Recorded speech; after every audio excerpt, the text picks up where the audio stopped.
Hi Pisces! Welcome po sa ating channel at ito ay inyong Daily Gabay Tarot Reading for October 2, 2024. Please be reminded kung nakaresonate kayo, comment down. Kung hindi kayo nakaresonate, ibigay niyo po sa iba kasi channel reading po ito. This is for you Pisces ngayong October 2, 2024.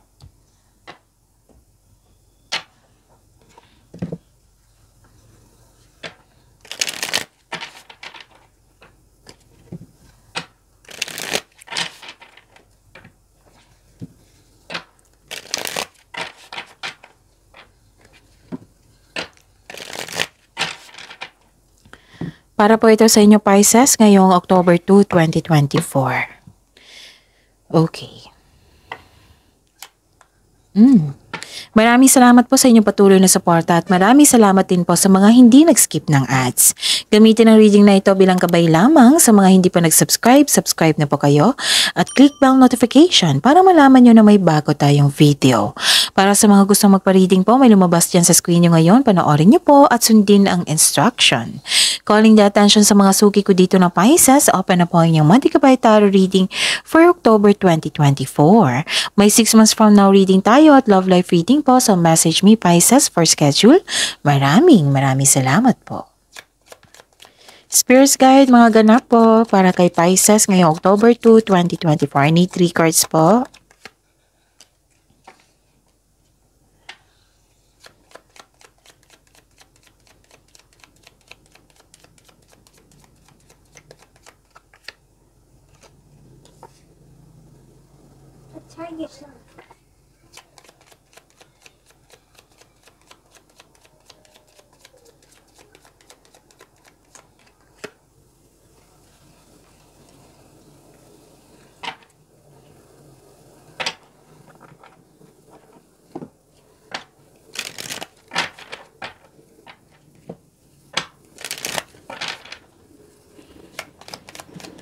Spirits Guide, message po para kay Pisces ngayong October 2, 2024. I need 2 cards po.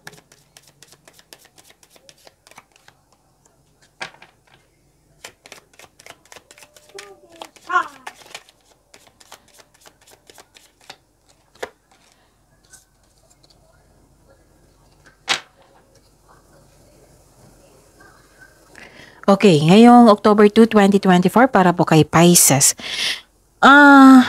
Nahirapan kayo sa paggawa ng desisyon dito. Kasi you felt guilty na may sacrifice. Oo, Pisces.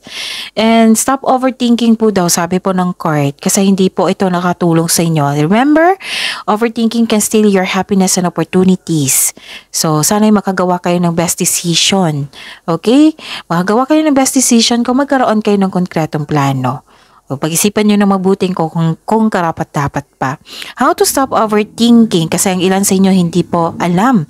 So, overthinking, you can stop overthinking yung paulit-ulit ng iniisip nyong problema. So, bigyan nyo po ng solusyon. Kung hindi pa kaya, then change the channel.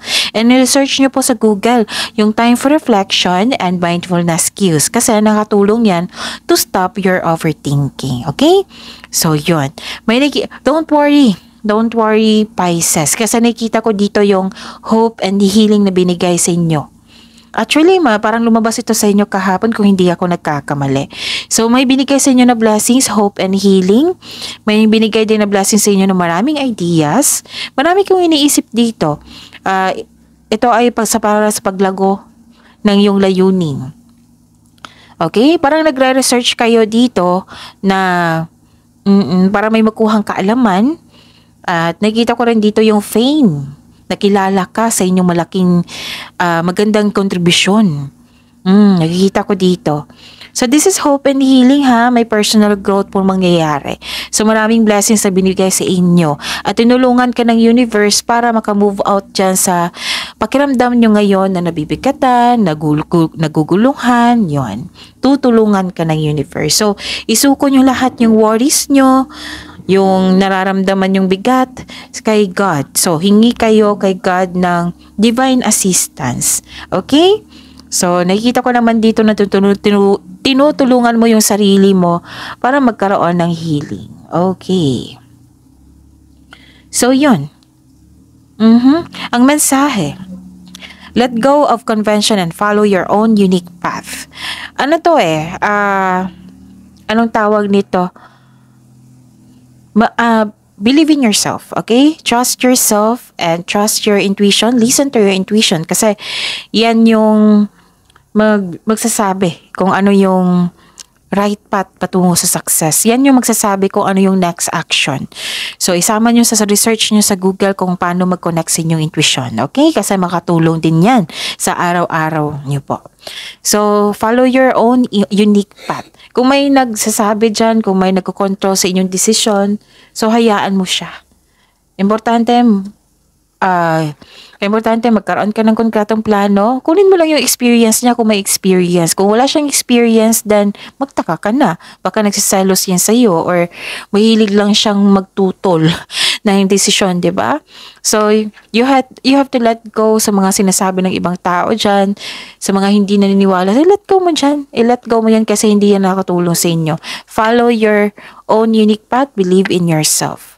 And trust the intuition. Listen to your intuition and have faith sa universe. And don't worry kasi nakikita ko talaga dito na you are divinely guided, Pisces. And release what you've been carrying and lighten up. Ito yung sabi. This is a clarification of your card na may mabigat kayong nararamdaman na kailangan yung i-release yan. New joy is on the way, After nito, magkakaroon ng hope and healing at papasok itong new joy is on the way. So, magiging happy ka. Don't worry. Spirits Guide, ano po yung energy ni Pisces ngayong October 2, 2024?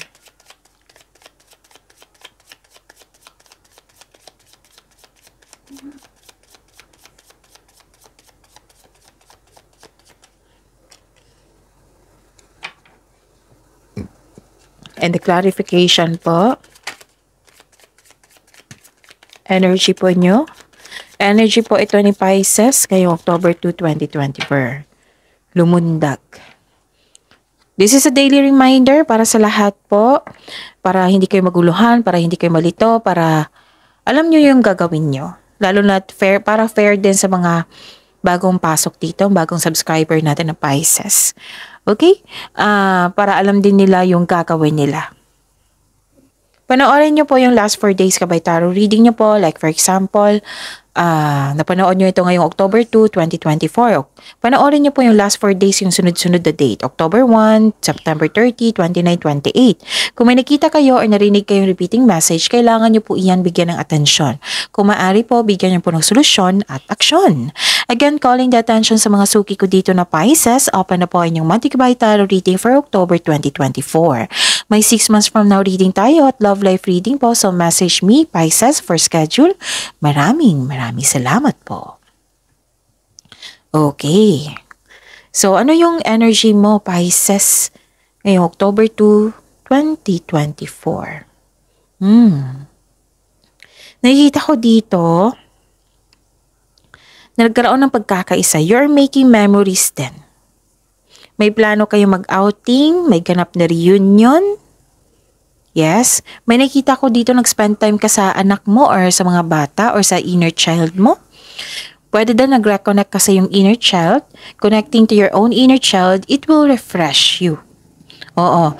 Yes, kung mag-connect ka sa yung inner child, it will refresh your energy.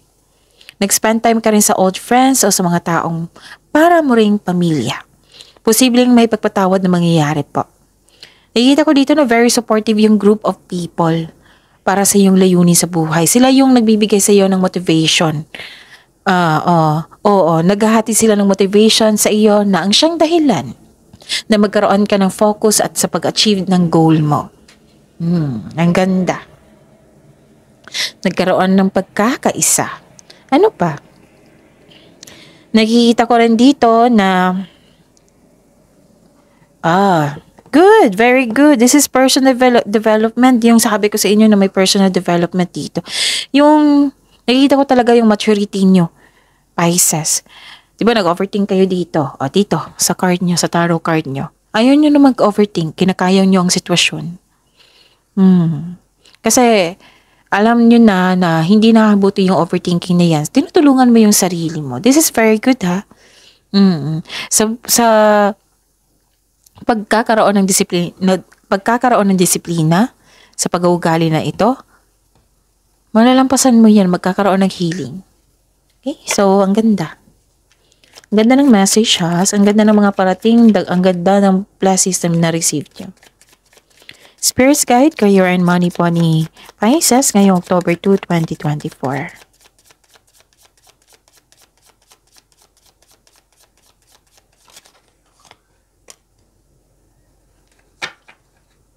And the clarification of this card po.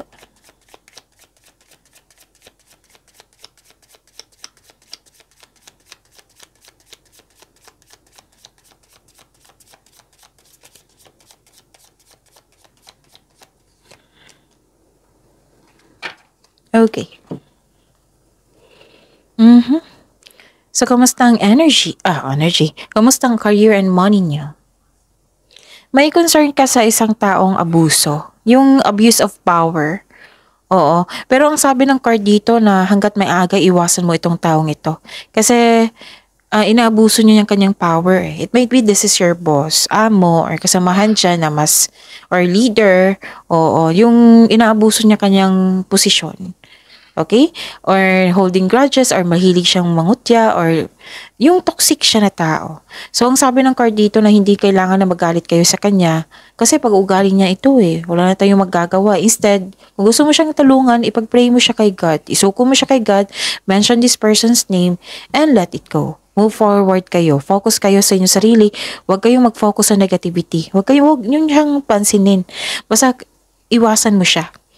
Okay? Huwag niyong tanggapin yung negative energy niya. Okay? Baka ito ang dahilan na nag-overthink ka. So, you have to. Pero, I believe na overcome mo to Kasi you're helping yourself na. Okay? Ano pa? Nakikita ko rin dito. Nakikita ko rin dito na nagkaroon po ng wow! Okay. Kung ma-overcome mo ito, kung maiwasan mo itong taong ito, itong toxic na tao na ito, pwedeng toxic place din. Kasi ang sabi ng card dito, iwasan nyo. Kung ma-overcome nyo yan, magkakaroon ng long-term abundance. Magkakaroon ng steady progress. Okay? Sa mga nag-invest na mukhang nagkaroon ng mabagal na resulta, sabi po ng card nyo dito, maging mapagpasensya po daw kayo. Mapagpasensya. Mag-exercise ng patience. Kasi ito ay magbubunga ng masaganang resulta kung hayaan mo lang itong magbunga. Basta continue to take steady action on your goals while remaining patient and realistic about your expectation. Kung ikaw ay naghahanap ng trabaho or nag-iisip ng bagong karera, may perfect time po daw. So, you exercise your patience. Basta take an action at maghintay and attract positivity. Ihiling nyo ito kay God. Kung hindi para sa inyo yan, may parating naman dito na opportunity. Okay? Yon. May parating na opportunity na ibibigay sa inyo. Basta i-release mo lang tong mga nararamdaman mo, na bigat, para maging magaan na, and may parating po na joy. Joy and happiness is on the way. Ibig sabihin yan, success. And, yun nga. This is long-term abundance Magiging steady progress, tapos, mag-build po daw kayo ng konkretong plano. Para maiwasan nyo po yung pagka-burnout. Kasi nakikita ko dito marami kayong gawain. Marami kayong ideas na iniisip. So, time management po daw ang kailangan dito. Okay? Kasi parang nagmamadali ka dito Kailangan ito, makukuha ko na. Pero ang sabi ng card dito, may perfect time. Pisces. Nakikita ko nga dito na yung pagkakaroon ng long-term abundance, andyan po yung mahabang pasensya Yung tiyaga mo, yung effort mo, Kailangan kang, kumbaga, assignment mo ngayon is be calm and exercise your patience. Kasi sigurado naman itong pagbabago na ito, kung ma-overcome nyo na itong kung hindi mo, kung iiwasan mo yung toxicity, kung i-release mo itong bigat na naramdaman mo, long-term of abundance ang naghihintay sa inyo. Okay? Spirit's Guide, Love, Life, Self-Love, Partnership, and Romance ni Pisces ngayong October 2, 2024.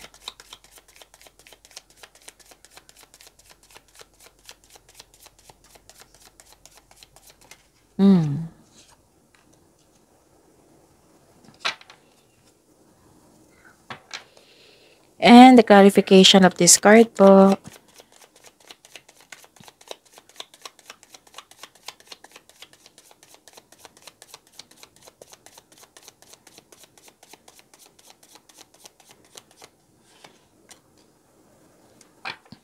Maraming salamat po sa patuloy na tiwala at suporta sa ating channel. At maraming salamat din po sa mga hindi nag-skip ng ads. May lumabas dyan sa screen nyo ngayon, panoorin nyo po. Kung gusto nyo po iyan, then follow instruction. Okay, so your love life, self-love, partnership, and romance, Pisces. Nakikita ko dito self-reliance, persistence.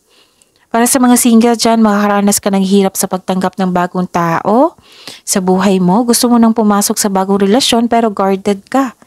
Ang sabi po ng card dito, try to fix and forgive yourself muna. Bago tumanggap ng relasyon upang sa gayon magaan ang iyong pakiramdam at isipan para harapin ang bagong yugto na iyong buhay pag-ibig. Para fair din sa bagong tao na parating sa iyo. So you have to release this old emotion. You have to give solution. Fix and forgive yourself. Tanggapin mo ang mga nangyari sa nakaraan. Forgiveness ay kailangan. Para matanggap mo na itong bagong pag-ibig na ito. Para sa mga relasyon sa buhay mag-asawa, mahabang pasensya mo sa iyong partner. Isa sa inyo nagkaroon ng mataas na ego or pride, pwedeng hindi sa partner ito, pwedeng sa pamilya mo or sa kaibigan mo. Nakaramdam ka ng pagod pero ayaw mong sumuko sa inyong relasyon, sa inyong connection. Subukang maglaan ng oras para mag-usap kayo tungkol sa iyong hinanaing. Para magkaroon kayo ng adjustment. Kung magkakaroon kayo ng adjustment dyan na kayo magkakasundo. Para alam din ng itong taong ito na nahihirapan ka sa kanyang pag-uugali, sa kanyang mga response, ganun. Communication is the key. Ano pa? Okay. Nakikita ko rin dito na Okay. Sa mga single dyan, yung parating na bagong pag-ibig sa inyo is very aggressive. Pwedeng air signs ito, Gemini, Libra, and Aquarius, or fire signs, Aries, Leo, Sagittarius. Kasi very aggressive siya very charming, passionate po siya, very active kang suyuin. So be ready. You have to forgive yourself muna sa mga nangyari sa nakaraan para tuloy-tuloy na ito, para fair din sa kanya kung tatanggapin mo siya. Okay? Pwede din nakakapasok mo lang sa isang relasyon kasi sobrang extremely fast to yung tinanggap mo agad kasi nga gusto mo siya, ganun. So ang sabi ng card dito na try nyo munang mag-enjoy ng moment without getting too carried away. So again, try nyo muna mag-enjoy ng moment without getting too carried away. So one step at a time, hinay-hinay lang, dahan-dahan lang, take your time. Enjoy mo yung moment kasi kung anong tawag ito? Yung getting to know each other stage. Andyan yung pinakakilig sa lahat. So, try nyo. Enjoy nyo yung moment. So, sa mga single dyan, ilan sa inyo makatagpo ng bago while traveling? And sa mga buhay mag-asawa, sa mga buhay may relasyon, project ang nakikita ko dito. Oo. So, saglitan po. So, pasensya na po sa ingay. Yun. Sa mga buhay mag-asawa, sa mga may relasyon, may proyekto kayo dito May proyekto kayo, nagkaroon ng sense of stability. Maaaring nag-uusap kayo ngayon regarding sa inyong project, sa development sa inyong relasyon, gano'n. Actually, nakita ko yung support nyo sa isa't isa. So yun focus kayo sa positivity, focus kayo sa blessings na pagyamanin nyo. Yung long term of abundance, i-claim nyo yan, yung hope and healing kasi nasa iyo. Lahat ng signs, inaasam yan, yung hope and healing. So yun, positivity, positive affirmation ay kailangan. I am blessed, I am loved, I am healthy, I am successful, and so on. I am safe, syempre. I am so on. So, see you tomorrow, Pisces. Please like, subscribe, and click the bell button for notification para updated po kayo sa daily tarot reading natin. Maraming salamat po.